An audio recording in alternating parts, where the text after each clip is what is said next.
What Are We Talking About podcast with your hosts, Antonio, Jenny, and Adam. What the f*** are we talking about? Well, hello, ladies and gentlemen. Welcome to Season 2 of What Are We Talking About? A show where a host gets to play God and torture his contestants. Here are my two contestants. Antonio, say hello to everybody. Hi. And Jenny. Hello. We've done this before. This is Season 2. We did, I think, 6 or 7 episodes beforehand, and now we're kind of revamping the show. The purpose of the show, in all seriousness, is there is a host. The host gets to pick what the topic is, and then we just kind of discuss it. And over the course of said discussions, the host will start awarding points however they deem fit to the contestants. And at the end of the podcast, whoever has the most points gets to be the host of the next episode. I won the last episode of What Are We Talking About, so I get to choose the subject today. Now, Antonio and Jenny. Yeah. I would consider you two creative people. Am I wrong in that assessment? Yeah. I'd like to think I'm pretty creative. How about you, Antonio? What about you? I would like to think so. Whether other people think so is up to them, but Right, you know. Well, I'm going to put you guys on the spot today. And I am asking both of you, what creatively, it could be a book, it could be a play, it could be a film, it could be whatever. What is your dream project? You don't have to worry about money. You don't have to worry about anything like that. You are carte blanche, able to make the dream project. The one project you most want to make in your life, you've gotten the green light for. What is it? That is a really interesting question. Yes. Yes. So let's start with a basic premise. We'll start with Antonio. Antonio, what about you? Okay. I'm putting you on the spot. All right. A premise. Okay. So this might actually sound a little familiar because even to this day, I still want to make something that has to do with this subject matter. And so I would say that my dream project would be that I really want to make a horror series based around the subject of doppelgangers. This does sound familiar. Yeah, because we almost made this. We almost made this, yeah. I just find the idea of someone replacing somebody else to be so fascinating. And I think it is a cool concept for a horror movie that very few, or even just horror series that very few have gotten right. Like stuff like Skinwalkers or stuff like that. Like it's just so cool. Now, are you doing this like an ARG or would you make it like a film? All right, so if you're asking me my dream creative project, yes, this would be the ARG of ARGs. This would be multimedia, like as many different types of media as I could possibly think of. Like I'm talking like pictures, audio, film, music, books, even just any sort of way to convey a story would be a way to convey the story. I was playing D&D with another group where our friend Nick is our DM, and I'm one of 4 players, and it's me, Matt, and our friend Kevin and Mike. We're very close to finishing the campaign. Like our characters have spent a lot of time together. We've gotten to know one another, and so we were in a place that was made of like flesh. It was super gross. And we're walking through. Me and our friend Mike are the first 2 players through. All of a sudden, we get a group message on our phones from the DM, Nick, and it's just the 3 of us. And it says, "You've now been replaced. Your doppelgangers of your characters." That's your goal, awesome. Oh. Your goal is to mess up the other 2 players. So we walked into like a big puzzle room, and it was like try to solve the puzzle to keep it moving, and our job was to totally mess it up. And it's so much fun because I'm the chaotic bard and he's the chaotic cleric normally, so nothing seemed out of character. It's not surprising that your characters are all chaotic. So like we're like, that sounds like such a cool concept. It does sound like a really me cool and Mike concept. are just going back and forth like, what if I try to like attack the Flash and then we get got attacked, and our friend Kevin's like, what are you doing, stop this. And like, but what if I try now attacking it with my other sword, like does that make a difference? And so we would do that and get attacked. And then finally Kevin and Matt like solved the puzzle, and then all of a sudden Nick our DM texts us again, okay, now just straight up attack them. And so we started fighting. And then that's when they realized, okay, you've been replaced with doppelgangers. And they did like a perception check, and they found our real selves like literally stuck in a flesh wall. It was super gross. It was so much fun to play. That sounds so fun. That really does. That is a really cool idea. But Jenny, enough procrastination. Answer the question. Okay. Dream project is, I have a little bit of like a cop-out answer. So I don't know if any of you know, I'm working on a radio drama podcast show based on my original, or like our first ever real D&D campaign with our good friend Steve. Shout out. And that's been like a real dream because it's opened me up to so many things that I didn't think I would enjoy doing. I've really grown to enjoy writing. I remember in college, I hated writing scripts.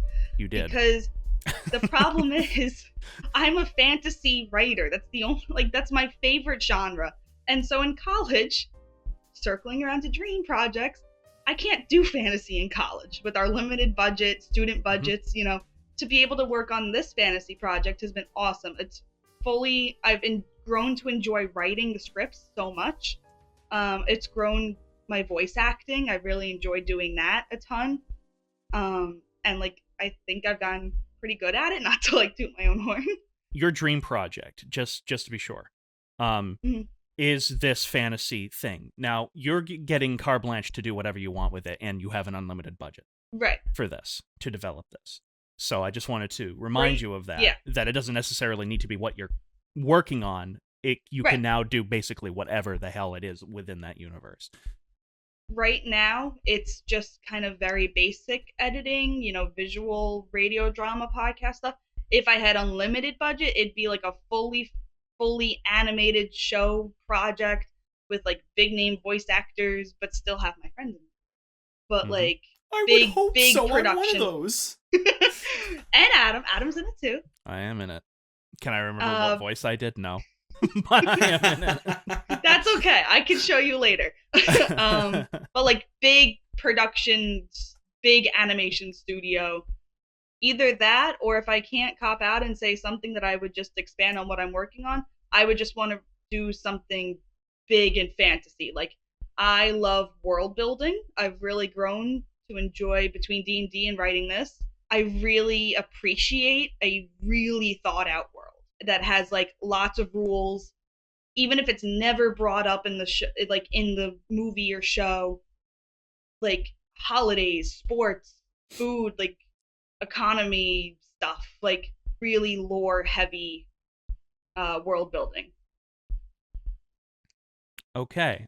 So you're essentially making your version of Dune. I get it. Okay. I wasn't expecting that, Jenny. I was expecting something fantasy, but I wasn't expecting you to say it was tied to the project you're currently working on. Keep these projects in mind, because what we're doing today is we're going to kind of develop them. So we're going to circle back to Antonio since he went first. That's me. Who would your main characters be? Okay. This is the thing that always stops me. Well, we got to come up with it, Antonio. All right. Yeah. Okay. I'm literally holding a gun to your head right now and saying you have to make these characters. Okay. So the one character is don't fucking shoot me. Okay. Okay. So we have God damn. I hate coming up with names on the spot because I always come up with names last. because I usually come up with names that mean something, but for the purpose of this, we're just gonna call them we're just gonna say placeholder names. So we're gonna go with, I don't know, Jay. Damn it, I might have just taken that from Marble Hornets. Whatever. It's Jay for now. He'd be the main character. It would primarily focus on him and his life, and I guess, like, because, like, I always try to think about, like, how the doppelganger, like, plays into it, right? And part of it, I think, is to kind of deal with, like, what if this doppelganger completely replaced you, right? Replaced you, lived your life for you, dealt with your family, dealt with your job, dealt with whatever you do on your day-to-day, had the same ambitions as you, but the problem is that they do it better. Okay. And you get to watch your imposter do it better. Do you better. I So guess this is your this is your main protagonist. Jay is your main protagonist. Yes, and he is the one who gets replaced. Okay. And so is his doppelganger the antagonist, or just being thrown into the mix as well?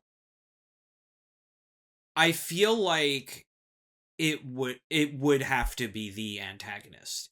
Whether it's like a true blue villain, I'm not sure yet. But, like, if it has, like, the intentions of, like, I'm gonna replace you and live your life better, or if it's just, like an antagonistic force that is serving that of a main antagonist. And remember all this, because we'll come back to it. Jenny, yours is a fantasy world, so I'm assuming you have more than one protagonist. You have probably a few. Yes. The main group of adventurers is a group of 5. There's Celeste, who is a magic wielder, and surprise, surprise, she's a mermaid who's come to the land recently. Oh, shocker. Shocker. I know, shocker, right? That's my D&D character, if you couldn't tell. I wonder how, yeah. There's Varen, the sword fighter, who is a elf who is running from a dark past. There's Neville, who is a knight who is on a mission to honor his queen. There's Becca, who's an android, because we have a little bit of, like, the sci-fi steampunky vibe.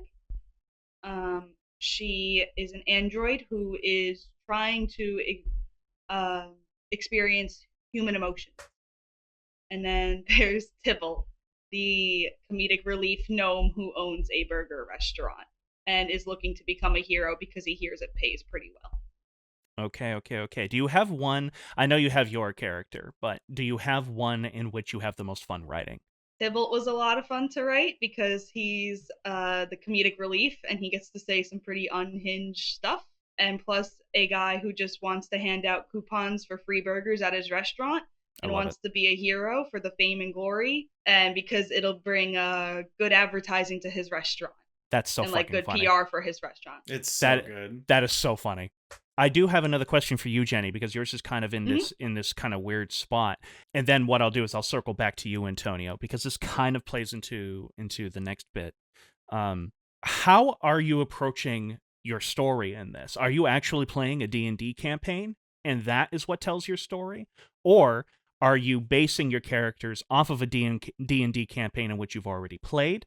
Or are you just saying you're just throwing out your original D&D campaign and just saying we're making whatever I want? As it's written right now is we took the kind of structure of the D&D campaign, but we totally have changed story beats that we need to hit for a better narrative story as opposed to a D&D campaign. They're obviously very two different storytelling mediums. So we've condensed stuff, we've cut stuff, we've totally added stuff, we've cut characters, we've rewritten characters, we have changed endings for characters that we just feel better, or that I feel better fit a narrative story. So, Antonio, now I'm going to kind of pose that question to you as well. How are you going to approach developing this? Now, with Jenny, I'm going to have to kind of revise some of my questions for her because she's kind of basing this off of a D&D story kind of deal. But for you, you're doing kind of an ARG. How are you going to structure this ARG? Are there going to be acts? Are there going to be seasons? Are you going to follow, despite it being kind of crazy and you kind of having to piece the puzzle together, are you going to follow a kind of traditional 3-act structure? So what I would probably do, because I see a lot of ARGs kind of fall into this trap that I feel like really, like, it kind of like separates between, for me, like a good ARG and a bad ARG. The main story itself with Jay would have to be basic, not like self-contained within like the film part, which would probably be the main part because I do film, so that's going to be the main way to tell the story. But the goal would be that if you were to watch this series and only know about the film part, like if you only saw like the series part, that would work as its own 3-act structure story about this guy who gets replaced and has to deal with this doppelganger who is now living his life better than he is. And that would work within itself as like a complete story that you could watch from beginning to end and be satisfied. Where the ARG material that there is, would more so explain what's actually going on and maybe even hint towards a kind of like, we're kind of getting into the same sort of thing here where now we're getting into world building, where now we're building the world of what is the doppelganger, where did it come from, why is it here, have there been others that have dealt with doppelgangers as well, and that could even lead into its own supplementary video series of their own that you would think aren't related at all, but in fact are. If anything, I would say that it would follow a 3-act structure within the main story, and side stories would have their own structure to themselves. But then photos, short videos, and text would then lead to the world building of it all. Okay, I kind of like this. I like this. So the movie can stand on its own. You're kind of Cloverfielding it. It kind of exactly. Well, even like can you tell I'm throughout the videos you could tell that I'm very much into like the internet ARG horror space. I think something like, for example, something like Marble Hornets is great, partly because if you just watch the Marble Hornets channel and that's it, you still basically get the full story. You only get more of the world building and more of what's going on through watching To the Arc and also reading Jay's Twitter account. And solving the puzzles will give you hints towards maybe what could be happening or what could even be coming next, but you don't need to watch that stuff to know what's going on. Got it. And that's kind of like what I really appreciate, where more so with like, I think we've talked about this, Everyman Hybrid.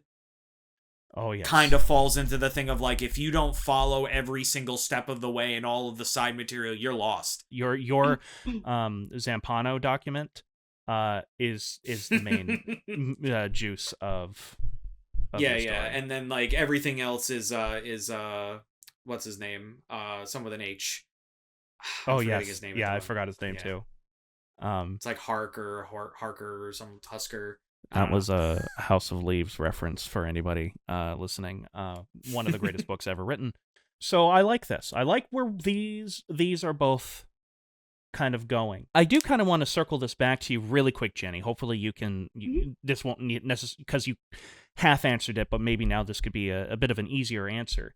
Would you follow a 3-act structure within your series? What is it actually? Are you planning on it being like a series? Or would you plan on it being a trilogy of movies, a single movie, or a mini-series, or a multi-seasoned series? What are you thinking? We have it structured more like a TV show. So like the D&D campaign that we based all of this on is only the first season. After that, seasons 2 through 10, because we have 10 seasons planned, are all just original stories and ideas that we came up with based on these characters that we fell in love with. And it's all just original story ideas that we came up with. Some of them literally came to me in dreams that we just weren't done with our characters yet. We were playing other characters in D&D, but we haven't moved on. Steve and I didn't move on from these characters, so we were still writing stories for them and adventures for these characters to go on. So that pretty... You see, I'm not going to lie, Jenny. You've thrown me for a little bit of a loop here. Because I was not expecting you to list that as your dream project. Because I wanted to get into nitty-gritty details about your dream projects. I wanted to talk about everything from spoilers to your arcs and everything like that. But because you, very specifically, are doing something that you are currently making and that you plan on releasing, I kind of can't talk about that. I could drop hints and some stuff. I'll do my best. So we'll move back to Antonio, since I kind of did two with Jenny, and now we'll make it even again by going back to Antonio. So we have your main character, and we kind of have established your doppelganger as being your antagonist. Tell me about your antagonist. What the heck motivates him? What is your motivations for your main character plus the antagonist? What is going on here? Tell me about what you're thinking. It's very much inspired by I think it's pretty obvious, by the feeling of imposter syndrome, right? Mm-hmm. Where you feel like other people perceive you as this thing that you are not. And usually it's like, oh, well, these people think that I'm good and I'm bad. So I wanted to show that as a literal thing on the screen. So what I would probably do is I think it would be even creepier if for the most part, the doppelganger didn't really interact with Jay quite, like, for a while. Because I like the idea that Jay is watching this happen. Even if crazy, like, throwing fucking spaghetti at the wall and see if it sticks. Even crazy idea, have the viewer question who the fucking doppelganger is for a little while. Is it our protagonist? Is it the guy that we're looking at? Is our protagonist trying to study the guy we're looking at? Is the guy we're looking at replacing the protagonist? That's an idea that I would play with quite a lot. And then once I would probably reveal that our protagonist is the real one, I would want to then go into, well, I've been watching this guy live my life. My family is happy. My friends are happy with me. This version of me is very successful. Then I would probably go into, like, well, should I even take my life back then?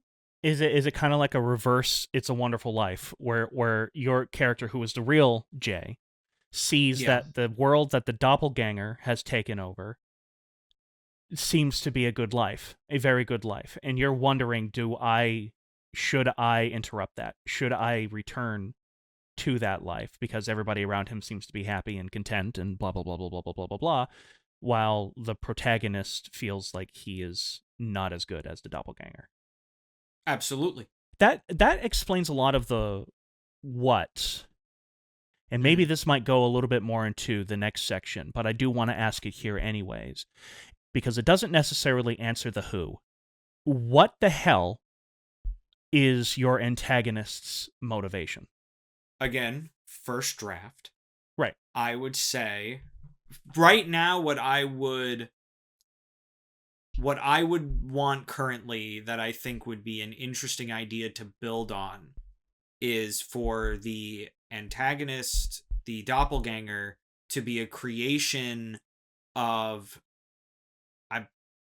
maybe like a creation of like an alien race, right? And what this alien race seeks to do. So this alien race would then look at other planets, and they would find these little imperfections within the world, no matter if it's big, small, whether it's a world leader or your average Joe just trying to live their life. And they would essentially replace that person and try to make it good. in whatever way that the doppelganger would be programmed into doing, basically. So you're basically doing a diet invasion of the body snatchers. So then does that make your antagonist, and I'm sorry we're lingering on here, Jenny, just a little while longer, but No, Antonio's that's okay. giving me some stuff to go on. Is your antagonist a protagonist in his own world? Yeah. Okay. For sure. Okay. So, Jenny, I now kind of go back to you. Well, I can just flat out say it. Who the heck is your villain in your universe? So the overall villain, like of all 10 seasons that we build up to, is Demon King Lord Archon, voiced by someone on this very call.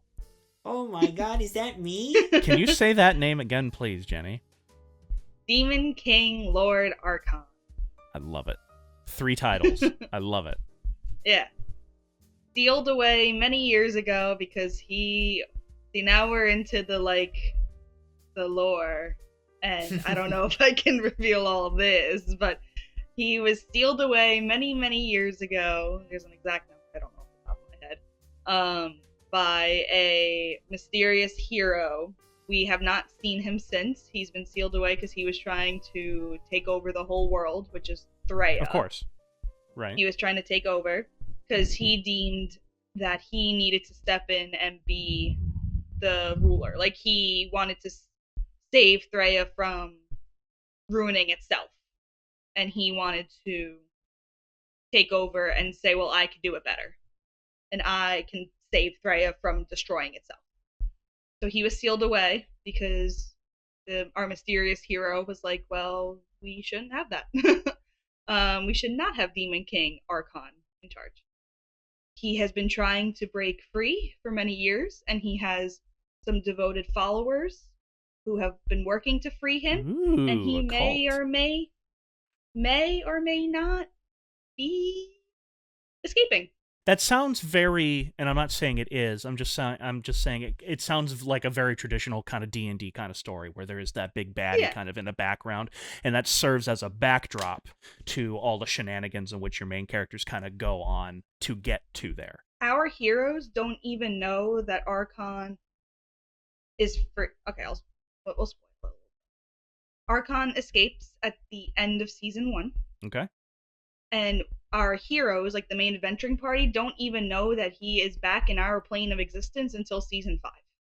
Oh, I love that. He is causing trouble for the adventurers and sending his minion cult people after them, but they don't know who's sending them. Now I'm going to ask this, Jenny. They know who Archon is, correct? Yeah, They know of the story. They think that they successfully stopped him from coming back. Copy. They were wrong. Okay, because that answers my question. I was going to say, why does Archon give a shit about your heroes? And that just answered it right there. Okay. I just actually want to circle back to you, Jenny, if you had no money at all, just because I'm a little confuzzled. If you had, would you want to make this into a live action series, an animated series, a television? Animated. You would want to Very do much, animated. Yeah. Okay. Do you have a style you would have liked to what type of animated style you would like to go with? I think it's technically the late 90s. I don't know if you know Legend of Vox Machina that Critical Role is producing. Of course I know about it. I like that style a lot. Something classic like that. And Antonio, I'm assuming your movie would just be a live action film. Yeah.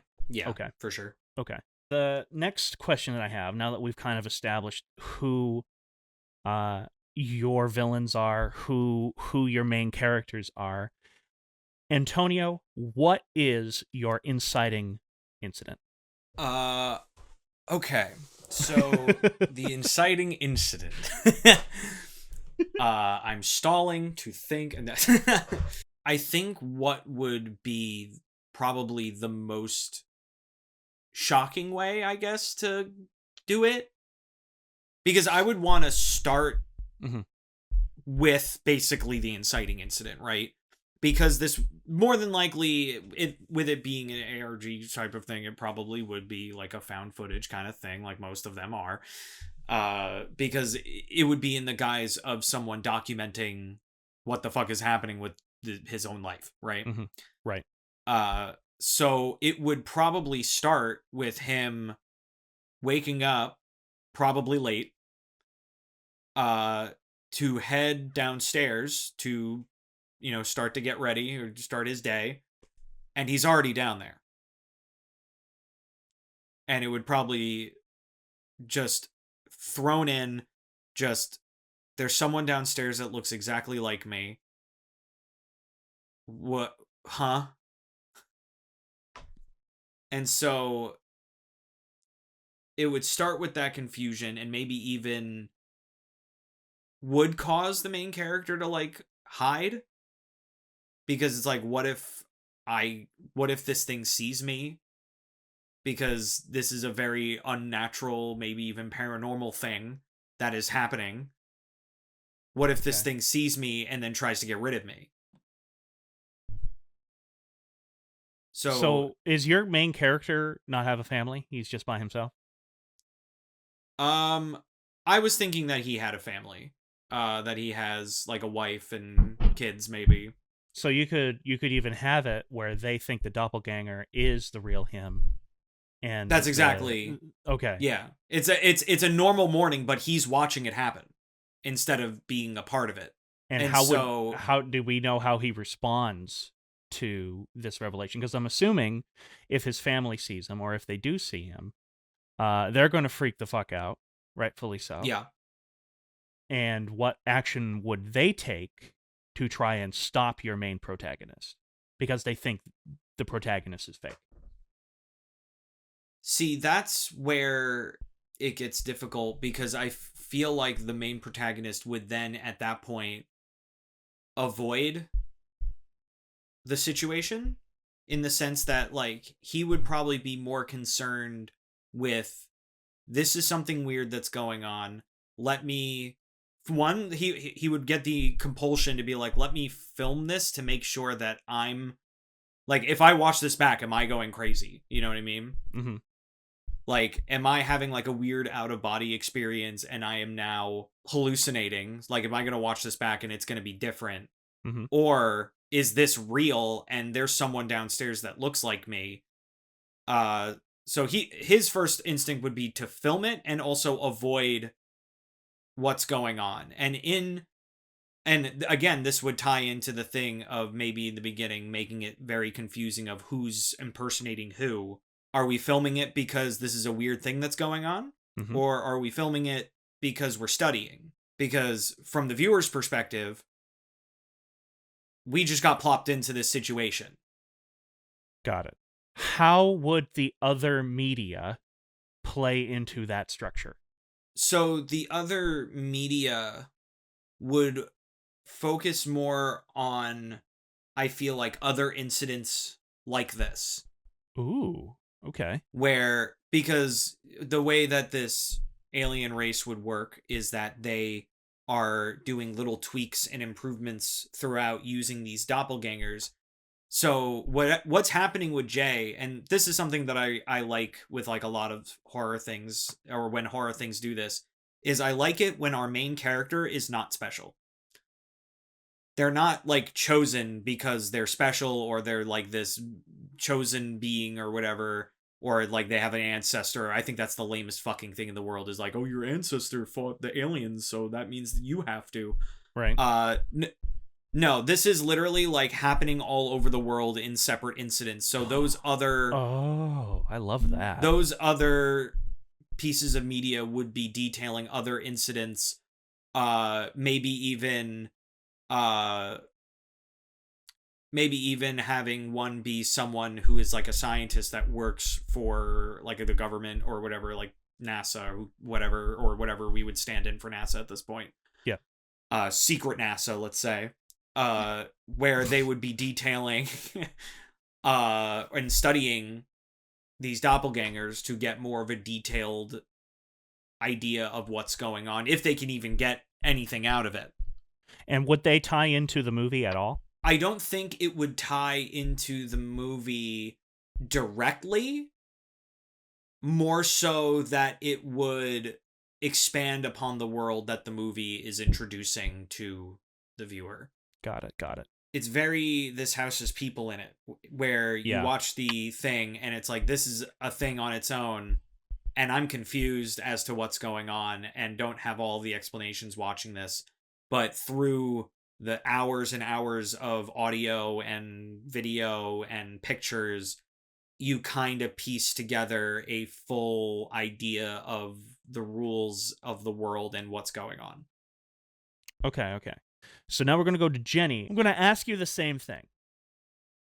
What within your dream project is the inciting incident? If we're just talking like the whole show or just season 1? In this case, it'd be the whole show.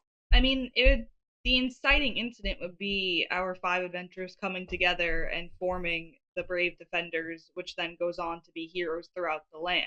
And that, like, kicks off the whole, here's the adventures of our heroes shebang. Well, does Archon and his minions, are they the ones that force them together? Or is it just some random thing that they're doing that gets them together? The 5 of them just kind of end up at hero training camp together, and they all get, when they are going for like sparring, they get broken off in groups, and these 5 get broken off into a group. Very unlikely, heroes that get paired together. And then there's basically a king. So they're in a small town called Sumter.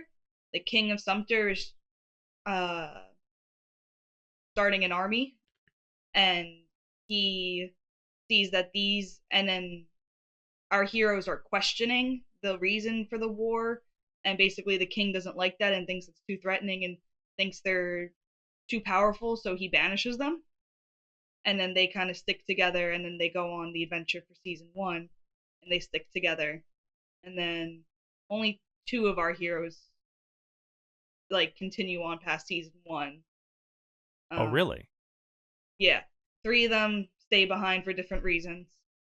And then the 2 of them continue on picking up new adventurers, and it's kind of like a revolving group. Okay, so those 2 characters who make it to the other seasons now, they become the main focus, or is it something kind of like Lord of the Rings, which I don't know if either of you have seen, where you have one story, which is them trying to throw the ring into the lava pit, and then you have your other characters off doing their own story as well, simultaneously, and they're running parallel to each other?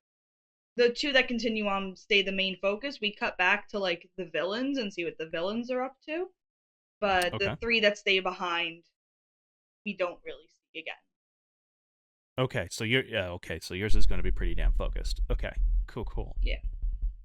So now there we'll are other characters that we peek into, but nothing like the core group is still those 2 and whoever they pick up along the way. We have about 10 minutes left.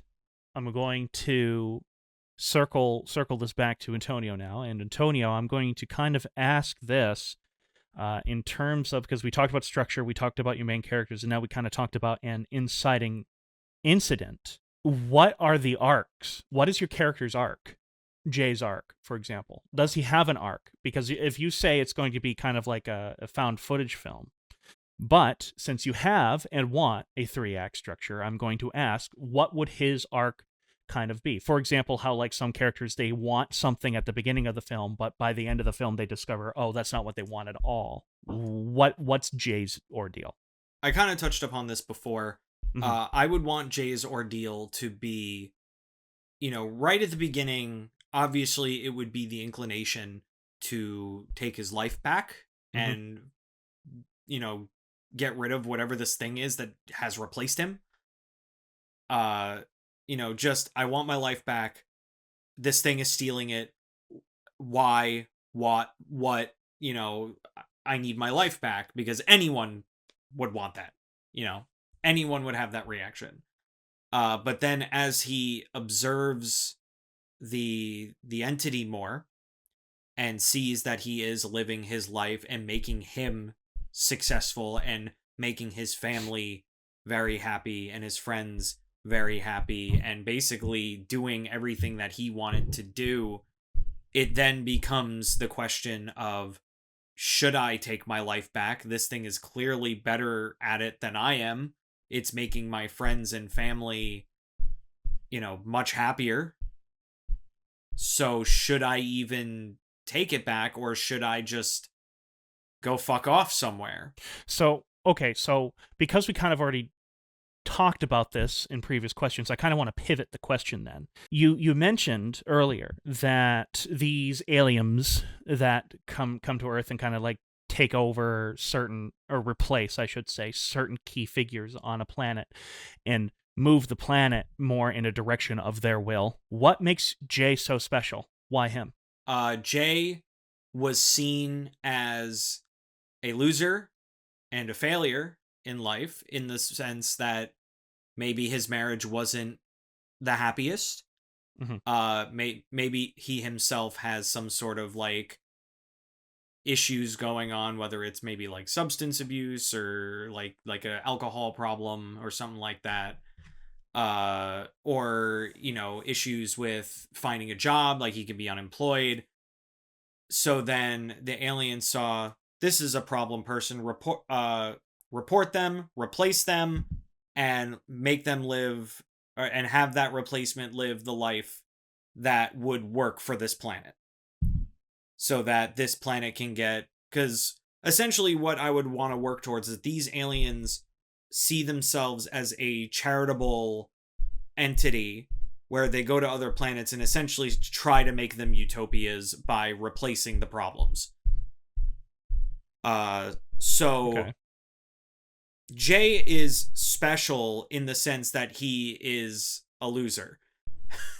Even though he is an average Joe of a loser, like he's not like a political leader that's like fucking everything up in the world that needs to be replaced. He's just a guy who can't find a job and makes his family miserable at times. Us as the viewer would maybe I would try to kind of pose the question of, okay, so now this alien race is trying to make this better, and Jay's family and Jay's friends and whoever Jay works for is much happier with Jay now. They essentially are living with a better Jay. But then where does that leave Jay? The real one. What happens to him? What happens to any of the people that get replaced? Do they just seclude until they die? Do they try to take their life back, but then, do they try to be better but can't live up? It's sort of Jay is trying to basically compete with the impossible standard. And not to cut you off, but it's also a question of how much value does personal happiness have too. Okay. Jenny, I now kind of ask you sort of, you have two protagonists, so this might be a little more difficult, or maybe you can just pick one over the other. But what is their arc? What or where does their arc bring them? How does your character become a full 3-dimensional character? Do they want to become a 3-dimensional character? Because God knows a lot of the shit that I write a lot of 2-dimensional characters because it's a very plot-heavy story. What are you thinking? No, there's definitely character arcs, where they start off one way and end up going through all these traumatic events and coming out and realizing that there's other more important stuff. Mm-hmm. Or even like when we meet Celeste, she has just come off of a very traumatic experience. She has a traumatic backstory because she's a D&D character. What else is Of course, what else is new? Yeah, exactly. Yeah. And she is left very, traumatized by it. And she comes to the land coming from the underwater kingdom as a very naive. No, you can say naive. it as naive. She's kind of even say she's kind of a doofus in the beginning because she for whatever reason, and then as it goes on, she learns. We eventually learn that someone sacrificed themselves to save her, and the whole reason she even goes to hero training camp is she doesn't want anyone else to sacrifice themselves for her. She wants to be able to grow and stand on her own and wield magic, wield weapon, wield whatever she needs to protect the ones she loves. And so throughout this the show, this person who sacrificed, just to kind of clarify, does she learn about this later on within the series, or does she know from the beginning that this person sacrificed themselves? Oh no, to she save watched her? it happen. She watched it. happen. Okay, so it is a part of that traumatic experience. Okay. It was her brother. Her brother saved her from an attack Okay. that was meant for her. And so she was very close with her brother and refuses to lose anyone else in such a horrible way, or lose anyone that she loves, period, to anything. And she wants to be able to be the one to protect them. And so Okay. she goes on the hero's journey to learn to stand up for herself, learn to, put her feet down and stand 10 toes up with enemies, and just be stronger, mentally, physically, emotionally. So would you say then, because you kind of chose her to kind of talk about, would you say that she is more or less your protagonist? Like, if you had to sit down and pick a character, she's it. Yes. Okay. And then whoever that other character is, forgive me, I've forgotten his name as well. That's okay. That's Varen. That's Varen. Okay, I should know that because Varan the Unbelievable. That's a kaiju kaiju movie from 1958. I should know this. It's also Very similar characters, I know. It's also a weird very dog, similar. a weird dog species in the Mass Effect series, but whatever. Varen, is he kind of like the Samwise Gamgee, where he is the character kind of pushing the protagonist forward and keeping the protagonist in line? Yes, it's very weird where it's a very interesting dynamic because, spoiler alert, they end up dating, Okay. Yeah. All right. I'm invested in this, and Jenny. he wants to protect her. The whole thing is he's like, I'm your bodyguard, and she's like, no, don't you dare frickin' say that, because you are my loved one, and I will not let you put yourself in that spot for me again. Oh, what season does this happen, Jenny? It's throughout the show. It's throughout the show? That the arc happens. Yeah. Okay. So I'm actually going to start wrapping up. Antonio, can you just give a final summation, a bare bones final summation of your dream project?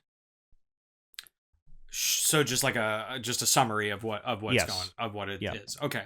So this would be a multimedia series that would consist of films, pictures, audio, music, and text that would tell the story of an alien race that replaces little problems within planets, and we get to see that at the microscopic level with a man named Jay dealing with his own doppelganger that is living his life better than he is. Excellent. Jenny, same question to you. So if I had an unlimited budget and all the resources in the world, Defenders of Thraia would be a fully animated animation project with voice acting through and through. It is about our adventuring band, a group called the Brave Defenders, who travel all of Thraia, and they are heroes for hire, heroes for help, and they get into wild, crazy adventures while maybe saving all of the world. Sounds like both of you have very you dream projects. I will say that as would be my dream project. If I was talking about my dream project on here, you both would be like, that is so you. Is it a documentary or like a live action like retelling of something about Napoleon? Absolutely it is, yes. But that's not important. What is important is that one of you is a clear victor here. 10, 11, 12, 13, 14, 15, 16, 17, 18. 1, 2, 3, 4, 5, 6, 7. Jenny, you are the winner. Oh, wow. Yeah, fair enough. Jenny, fair you enough. are the winner. And here was my grading criteria. Anytime either of you said or you got a point. Oh. Anytime either one of you said or you got a point. Antonio, you said or at least 18 times. I may have missed a couple. Okay. Uh-huh. Jenny, you said it 7. Wow. Okay. So my congratulations, Jenny. You are the victor Cool. here. Thank you very much for talking about this. You see, the reason why I actually really wanted to start this was because I learned recently, I was listening to a podcast where they were kind of in a dry spell creatively. And so they said, let's come up with an idea right now. what is your dream project? And they say it, and then they workshop the dream project right there and then, kind of forcing them to make decisions. The thing that I thought would be cool is, one, it would kind of show our creative side, but two, it would also kind of reintroduce to everybody who you guys are. Because both of these projects I find very interesting because they are so very, very, very much you. And Jenny, you really threw me for a loop. I was not expecting that at all. I knew you were going to do something fantasy related, but I wasn't expecting you to pick that. Antonio? Yeah. I was expecting something kind of ARG related, but not full ARG. My congratulations, Jenny, on your victory over the great Antoninus. And next episode, Jenny, you get to host. So thank you very much, ladies and gentlemen, for watching. I'm Adam Noyce. Again, this is ANP TV. So all of our social media is in the description below. Jenny, why don't you, if you have a channel or anything, I'm not sure if you still do or not, if I'm being completely honest, but pimp yourself out if you can. I do have a YouTube channel. It's called Magically Jenny. I have not uploaded on there in a while, but maybe new uploads coming eventually. Who knows? You can find her channel. You can find her channel on my channel. I have it listed on as other channels down at the bottom of the page as well. And hit the subscribe button. Antonio, what about you, my friend? Hello, I have a YouTube channel called Game Controller Network that features a lot of myself and my friends, including Jenny, who is a part of GCN. And we have been uploading every Monday and Friday and doing live streams every Tuesday, Wednesday, Thursday. If you like video games, go check that out. And once again, links to both of their channels will not only be in the description, but Antonio's channel as well is located on the Other Channels tab at the very bottom of ANP TV, or even my main channel, AN Productions. Well, we're back, ladies and gentlemen. Thank you very much for listening, and we'll see you on the flip side. Take care.